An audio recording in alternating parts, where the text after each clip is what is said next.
everyone. I'm not going to read my own bio because it feels too weird. Should someone else read it? I'll read it. Yeah. Me! Is this working? Oh yeah, it is. Maz, where is it? Oh, it starts on the other side. Yeah. Okay. I'm gonna have to do some flippy. Okay, what's up? No, I'm fiercely independent. I have to do this all myself.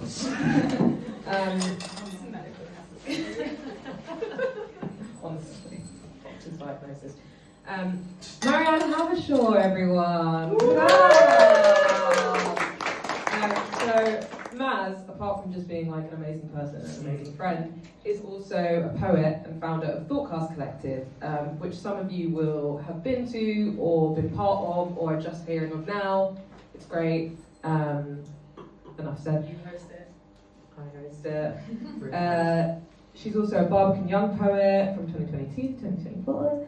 Her work appears in Lada, Propel Ink, Sweat and Tears, Porridge, and Flipped Eye anthologies. And she's currently working on her debut collection, Cartoon Logic, which we're going to hear all about right now. Cartoon Logic uses surreal image systems and compressed time to explore queerness, neurodivergence, thank you so much, and emotional processing. A 2024 DYCP recipient for Finding My Queer Poetics. Okay. She founded the Queer Poetics Research Group. Full stop. I acted like that was going to be a longer sentence. Marianne works across disciplines to expand poetic form and build collaborative, community-rooted platforms for experimentation. That is Maz. Please take it away. Okay, I'm going to read some research which I've never done before. I'm used to reading poetry, so I'm going to try and keep it exciting. Okay. This is kind of like the theory behind my book a little bit. Yeah, it's a process, so. Okay. Cartoon logic. People kept calling my writing cartoon-like. Cartoons were like background noise, so baked into my imagination and memory, I didn't consider them a method or a subject. As a child, I'd watch reruns of 60s American cartoons like Top Cat, Pink Panther, and later, when graced with Sky TV, The Simpsons, Daria, Ren and Stimpy. And then I thought, fuck it. If this is how my brain moves, I'll see. Why cartoons? They're compressed down into short, punchy episodes that give you a dopamine hit, like how I edit a line of poetry to compress my thoughts. Emotions are exaggerated. One gesture or symbol means a whole world. And in cartoons like poems, you can jump cut between worlds and embody feelings at the speed they're felt. I started reading into queer temporality, crypt time, hauntology, and somatic theories of emotion. Cartoon logic is a lens in which we write about neuroqueer experience of time, care, and desire under capitalism, and a method of writing and editing. I kept coming back to three ideas: sped up cycles, rituals and routines, and bodily emotions. Sped up cycles. Okay. In cartoons, time often works differently. A character can get pregnant and give birth in a few minutes. An egg can hatch a roast chicken. Later, I noticed how these sped up cycles reflect the pace of end product thinking under late stage capitalism. When time is linked to heteronormative and capitalist ideals of success, the expectations to conform to normative timelines hurt queer people. It made me think of William Cheng's essay, How to Sound Good, where he came out to his parents and his mother begged him every day to straighten up. By contrast, some Soviet cartoons like Bromensky Musikanti are less interested in the products of characters' actions. Weird things are allowed to happen, like a cannonball is fired and it never lands.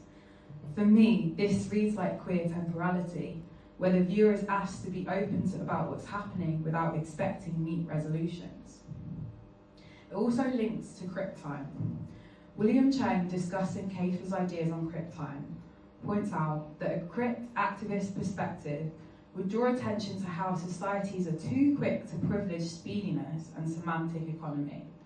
Under neoliberalism, slow is bad, repetitiveness is bad, and by contrast, clear informational trajectories and efficient delivery sound good. Once I was at a festival and I woke up and I saw everything sped up. All the food was waste, the trees were paper. How far can I speed things up, and what happens when it breaks? Rituals and routines. Rituals and routines carry identity forward, often unchanged. In the Jetsons, it imagines a future without changing rituals. The cis woman cooks for the nuclear family, just with new gadgets. Mark Fisher, Catalyst Realism, Hauntology, argues neoliberalism foreclosed imagining a future beyond late-stage capitalism, so you get the same storylines again and again. But queerness demands an exit. Jose Esteban knows. We've never been queer, yet queerness exists for us as an ideality that can be distilled from the past and used to imagine a future. Not just equal marriage and heteronormative replicas inside queer life, queerness as a way to imagine a future beyond the quagmire of the present. But maintenance still has meaning. Who does it? Who benefits? And who disappears into it?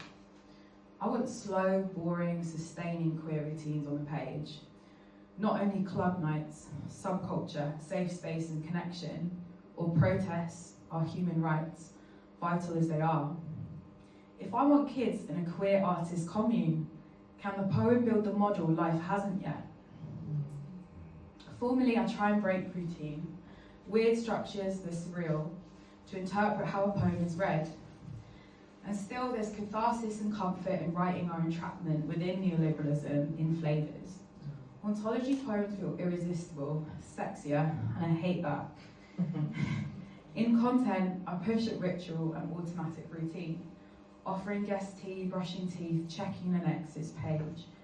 I want the reader to catch their own reflexes, the automatic reach to scratch a crotch. To push that properly, thinking about how poetry is read, the routines around it, how it's presented. Another time, things are digested in bits between thoughts while you're finishing something. Bodily emotions.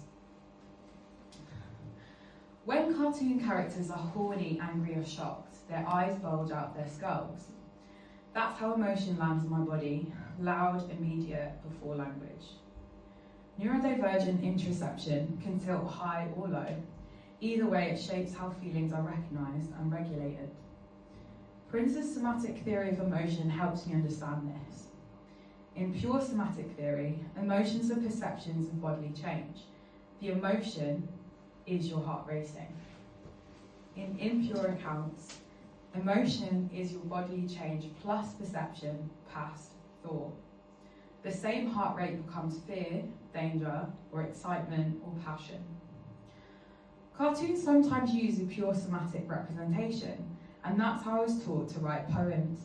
Show how it feels in the body, don't name it, don't interpret. This makes room for the reader's own interpretation. Your subjectivity, voice, will come out anyway. For me, poetry tries to make a somatic experience from a relational, emotional memory, so the reader feels before interpreting. Dyslexia means that I have a strong emotional memory and a weaker lacking one, and maybe that's perfect for this. Somatic theory gives me a lens on what I was taught. Don't think about what you're doing first, get relational later. And lets me ask, can we remove relationality from emotion, from the poem? Lol, no. But we can use poetry to ask more questions about emotions and memory. Questions I could Google, but the answer is too relational for language. Like, how does a baby recognize shadows as threats? Maybe complexity means a relational take after Prince. Fear is an abstract danger. It's dangerous to me, indexed to a creature and a context. Thank you.